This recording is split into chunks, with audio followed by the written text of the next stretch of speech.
بسم اللہ الرحمن الرحیم۔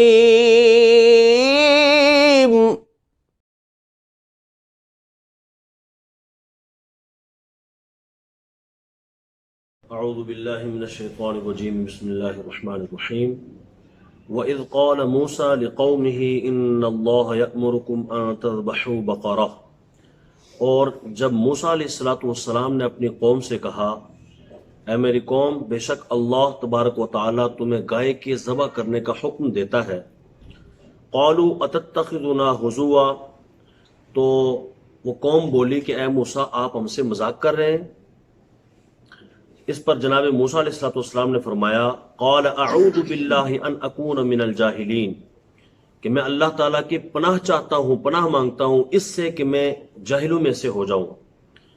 قالوا ادع لنا ربک یبین لنا ما ہی، تو پھر وہ بولے کہ اپنے رب سے دعا کیجئے کہ وہ گائے کیسی ہے، جس گائے کا ذبح کرنے کا آرڈر دے رہا ہے اللہ، وہ گائے کیسی ہے۔ قال انه يقول انها بقرۃ لا فارض ولا بکر، حضرت موسیٰ علیہ السلام نے فرمایا کہ وہ اللہ فرماتا ہے وہ گائے ایسی ہے کہ نہ وہ بوڑھی ہے اور نہ ہی کم عمر ہے، بلکہ عوان بین ذالک، دونوں کے درمیان ہے، بیچ بیچ میں ہے۔ فافعلوا ما تؤمرون، تو تم وہ کرو جس کا تمہیں آرڈر دیا گیا ہے، یعنی سوال پہ سوال مت کرو، وہ کرو جس کا آرڈر۔ اس سے پتہ چلا بندے کو زیادہ سوال نہیں کرنے چاہیے، جو حکم دیا گیا اس پر عمل کر دینا چاہیے۔ قالوا ادع لنا ربک یبین لنا ما لونها، تو پھر انہوں نے کہا موسیٰ علیہ السلام سے کہ آپ دعا کیجئے رب سے کہ اللہ تعالیٰ ہمیں بتائے کہ اس گائے کا رنگ کیسا ہو۔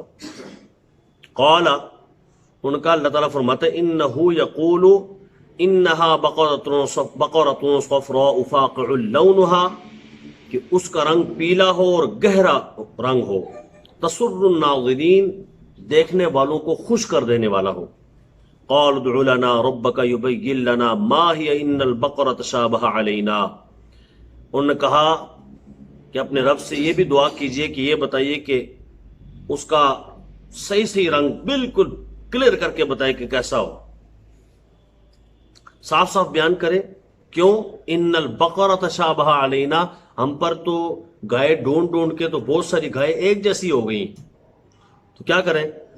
ان کا وَإِنَّا إِن شَاءَ اللَّهُ لَمُهْتَدُونَ، پھر اس پر انہوں نے کہا کہ اب ہم انشاءاللہ، لفظ انشاءاللہ اسمع، اِنَّا إِن شَاءَ اللَّهُ لَمُهْتَدُونَ، بے شک ہم اللہ نے چاہا تو اس گائے کو پا لیں گے، اس میں پانے میں کامیاب ہو جائیں گے۔ یہ دراصل جو آیہ کریمہ میں نے آپ کے سامنے پڑھی ہیں، بنی اسرائیل میں مختصراً آپ سے عرض کروں کہ ایک قتل ہو گیا، تو قاتل کا پتہ نہیں چلتا تھا کہ قتل کیا کس نے ہے۔ یوں سمجھ لے کہ جس نے قتل کیا وہی ڈنڈورا پیٹتا تھا کہ پوچھو بھائی پوچھو کس نے قتل کیا، ڈھونڈو بھائی ڈھونڈو قاتل کون ہے کون ہے۔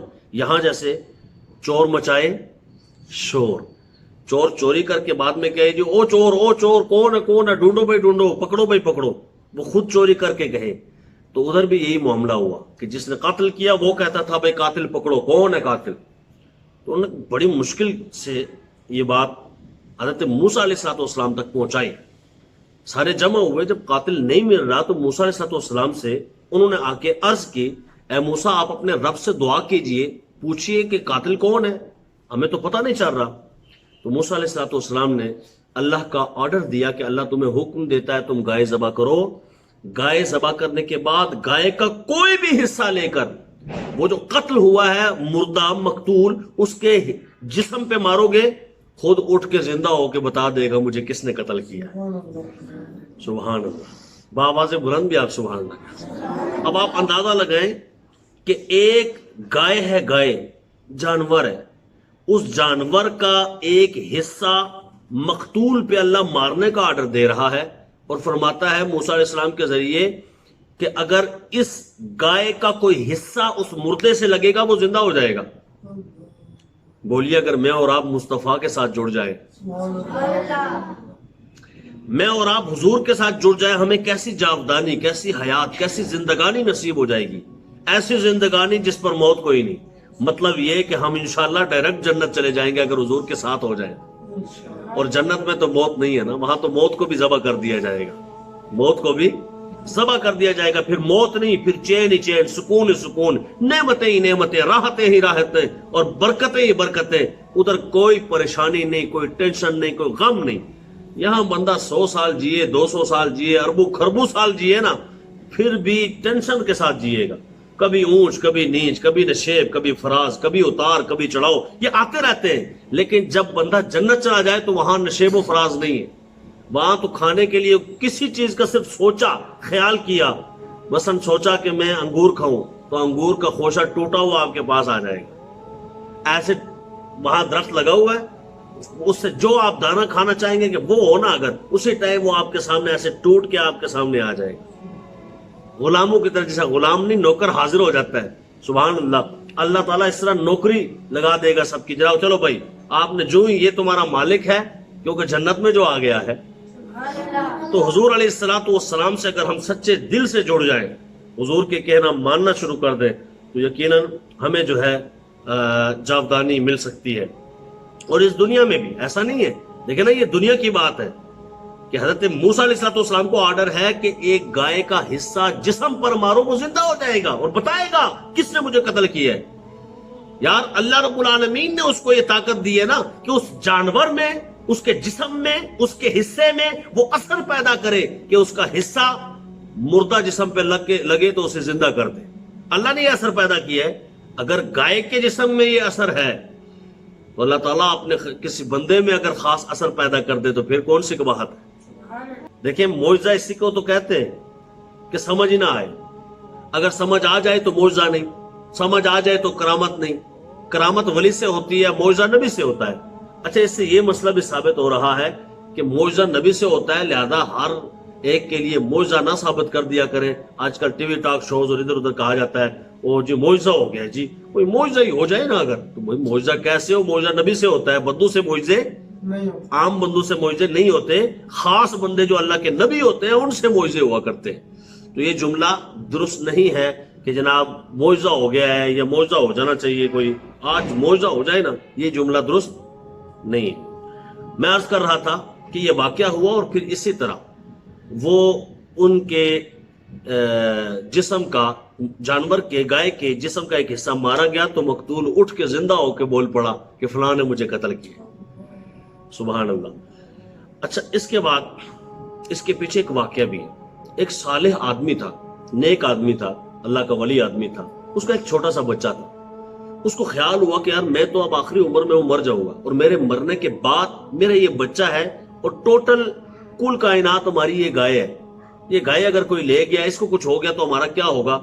یہ بچہ ہے، جوان ہوگا تو اس گائے کا کیا ہوگا، پھر میرے بچے کا کیا ہوگا جو جوان ہوگا، اس کے پاس کیا رہے گا؟ اس نے یہ خیال کر کے تو اس گائے کو گلے میں ایک نشان اس کے لگایا اور اس کو اللہ کے سپرد کر دیا اور جنگل میں ڈال دیا۔ یا اللہ میرا بچہ چھوٹا ہے، یہ تو اسے سنبھال نہیں سکتا، بیوی ہے وہ عورت ہے، اب میں اسے جنگل میں چھوڑ رہا ہوں، تو اس کی حفاظت فرمانا، اور جب یہ جوان ہو جائے تو اس کو یہ گائے مل جائے تاکہ یہ گزارا کر لے۔ سبحان اللہ۔ اس سے پتہ چلا اللہ پر توکل کرنا چاہیے۔ آج بندوں پر توکل کیا جاتا ہے، پیسے پہ توکل کیا جاتا ہے، مال پہ توکل کیا جاتا ہے، گاڑیوں پہ توکل کیا جاتا ہے۔ اچھی گاڑی ہوگی تاکہ میں ایکسیڈنٹ نہ ہو جائے، جی اچھے ڈاکٹر ہوں گے تاکہ میں مر نہ جاؤں، اچھا جناب میرا علاج معالجہ ہو جائے، اچھے مکان میرے بن جائے نا پکے، تاکہ کوئی جناب زلزلہ ہو تو میرے مکان کو کچھ نہ ہو، تاکہ مجھے کچھ نہ ہو۔ آج بندہ ہر چیز پہ توکل کرتا ہے، سوچے کیا اللہ پر بھی توکل کرتا ہے کہ نہیں کرتا؟ اگر یہ ساری چیزیں کر کے اچھی گاڑی بھی لیتا ہے کوئی مسئلہ نہیں، اچھا مکان بناتا ہے، پختہ بناتا ہے، صحیح مضبوط بناتا ہے تاکہ کچھ نہ ہو، لیکن پیچھے کار فرما اس کے جو نیت ہوتی ہے وہ یہ ہوتی ہے کہ میرا اللہ طاقتور اللہ ہے، وہی بچائے تو میں بچ سکتا ہوں ورنہ نہیں بچ سکتا، اپنے حبیب کے صدقے میں وہ بچائے گا۔ یہ نیت ہو تو پھر اس توکل پر آپ جو مرضی کریں، یہی تو چیز ہے، آپ اسباب پورے کریں، آپ جو کرنا چاہتے ہیں وہ کریں، پر حتمی نتیجہ یہی نکلتا ہے کہ بس رب چاہے گا تو بچوں گا ورنہ نہیں بچ سکوں گا۔